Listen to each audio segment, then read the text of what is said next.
Hello， 大家好，我是一元，今天来跟一下1093、2377还有2489的 KVK 报名结果，相信大家也是看到了结果啦，就是他们这几个王国真的是在同一个地图里面。但是我在看到这个图片之前呢，其实有不少的观众有传了一些爆料图片给我，这个是在匹配结果出现的前一天所看到的图片啦。那这边就有讲到1093的位置是在左上角，但是我们其实看到左上角的位置变成2489了，然后这边右上角的位置就是2377跟2890，但是现在是多了另外一个王国3331。至于左下角的王国就包括3251、2774、3285、3176，这边看下来也是差不多啦，不过又多了另外一个王国在里面，所以这边基本上就是 A 王国拖进来当这3个先锋王国的炮灰而已。最后就是右下角就是1093啊，这2个位置兑换了，所以这个爆料的图片严格来讲也算是挺准确的，只是另外再增加了2个王国进来啊，我只能讲这几个王国是真的很可怜啊。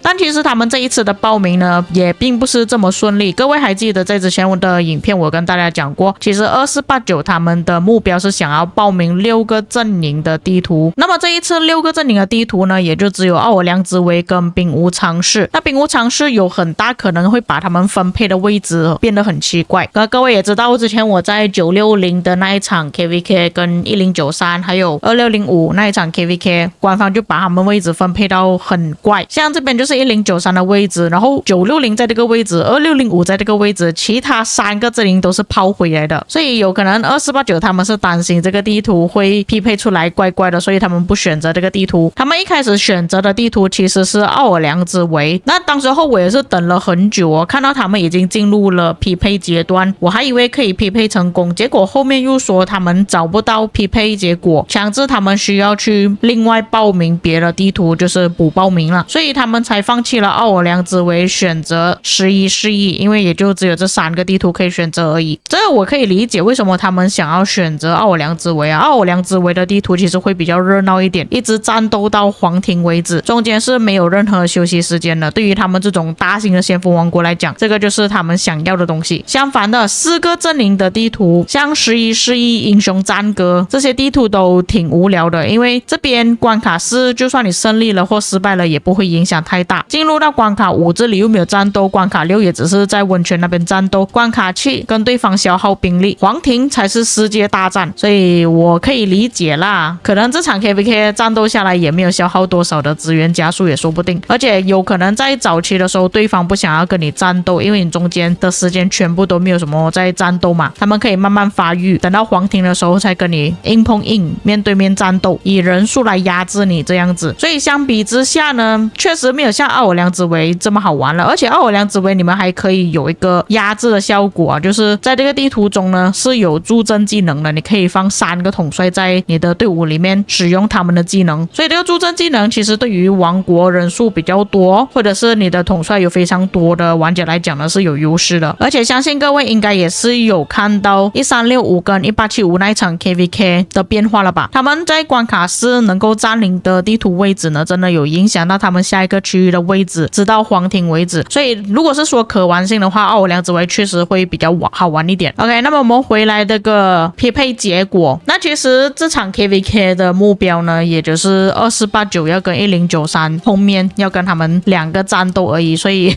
这个问题呢又回到我前2天直播的时候观众所投诉的那个问题，官方他就是特意要把这2个比较强的阵营呢放在角落那边，要等到黄庭才可以碰面。其实如果官方他们把这2个比较强的王国放在对面或者是旁边的话，其实会比较好玩一点，就是你在关卡4的时候就可以很刺激的战斗了，在温泉也可以打得不分秋色，在黄庭更加好玩这样子。但是你们看到这边2489跟1093的位置呢，就是要么他们就跟这边打，要么就跟这边打，所以他们旁边呢肯定是有一个是跟他们合作，有一个是跟他们敌对的。那假设说1093跟2377合作的话，那他就是直接碾压这边了。那2377跟2489对打的话，我不确定，因为这边人数会比较多。2489的劣势呢，还是在他们的人数不足，只有150位左右的玩家。1093的人数还算是挺多的，都有300位。但是对面这么多王国呢，我就不确定能不能够打败了，因为人数真的会有影响。像我之前有给大家看过的情况，就是1093的玩家有这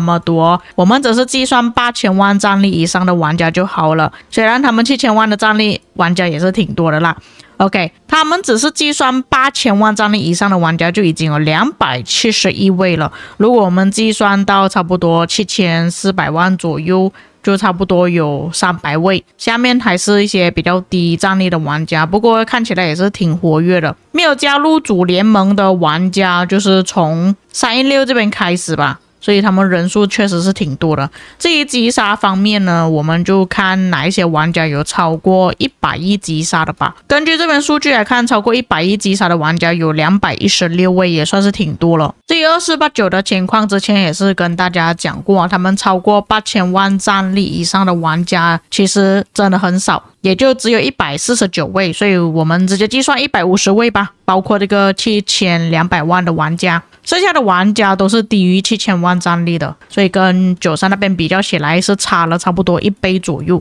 至于击杀有超过100亿的玩家就154位。至于2377的情况可能会比起前面2个王国还要更糟糕一点呢，因为他们王国前阵子有不少的玩家已经移民离开了，就是从8000万这边开始算起吧，就114位，比起2489还差不多少了40位左右。这一个人击杀超过100亿击杀的玩家总共只有101位，我们算102位吧，这个也是挺接近的。所以确实2377比较起其他那2个王国来讲呢，是稍微比较弱一点的。所以系统把另外2个王国跟2377放在一起，这个是合情合理的。OK， 那么我们在看完了这些东西之后，接下来我们看一下数据。这个是2489猫所做出来的数据，那你们可以理解为什么2489、1093这2个王国他们并没有其他的王国跟他们在同一个阵营的原因了，就是他们的击杀跟战力真的有一点太高了。这里我们就可以明显看到，就算2489这几个王国在一个阵营也好，但他们这边的击杀都超越了水阵营所有王国加起来的总数。那我们来看一下，如果要合作的话，以哪个方式合作会比较合理一点？这个就是他们所制作出来的这个数据了。OK， 那么下面呢，这边就给出了几个选择。首先就是火阵营跟土阵营结盟的话会变成怎样，然后风阵营跟水阵营结盟。这个第一个选择呢，就是说2489跟2377合作的时候，那这里我们可以看到，如果是这样子合作的话，其实击杀不会相差这么远，但是战力方面呢就相差特别远，你们可以在这边做比较。但假设说他们做另外一个选择，就是2489跟水阵营合作，他们的战力会比较接近一点，但是击杀这里相差就比较远。这样子的话还是挺头痛的。所以我估计他们外交那边呢，可能也是需要花一点时间的，因为大家都有可能不让步。但是我个人觉得有很大可能2489会跟2377合作，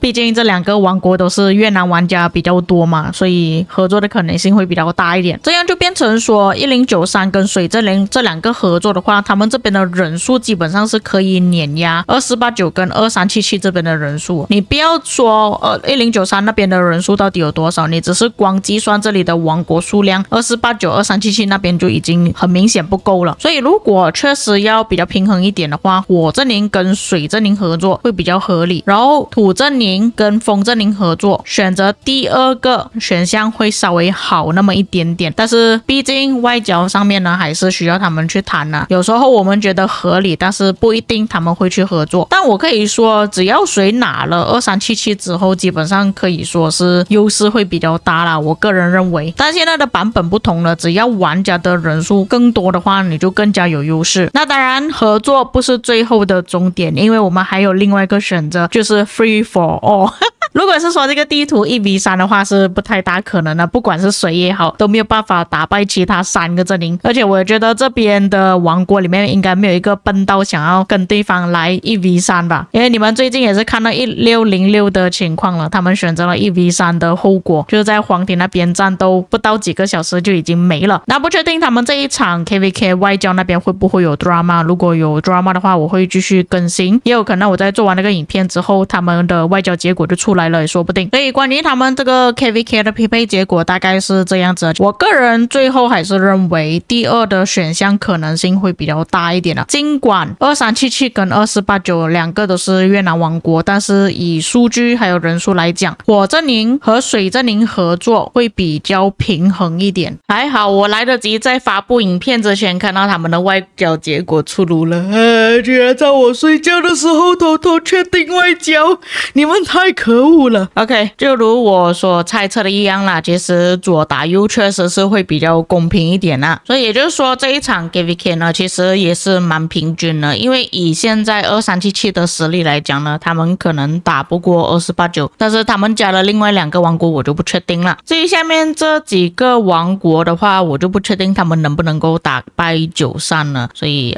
这边就拭目以待啦。就是讲如果这个外交结果出炉呢，我们是不确定他到底能不能够打赢的话，这个才是一场好看的 KVK。 当然如果是上打下的话，其实也是应该蛮好看的，只不过我觉得如果左右打的话会更加好看啦，因为如果左右打的话就意味着2489跟2377他们又再次决斗了，那么2377在上一次跟2489决斗的时候是输给了2489，那么有没有机会可以获胜呢？可不可以报仇成功呢？这个也是值得期待的一件事情啊。再来就是这里这么多王国跟93这里300个玩家决斗的话，那有没有可能真的是可以以人数来压制93呢？这个也是我们蛮期待看到的这一点。那你们对于这个外交结果有什么看法呢？还有你们对于这一场 KVK 有什么看法？如果有一些遗漏或错误的地方，可以在评论区帮我补充。我们下个影片再见。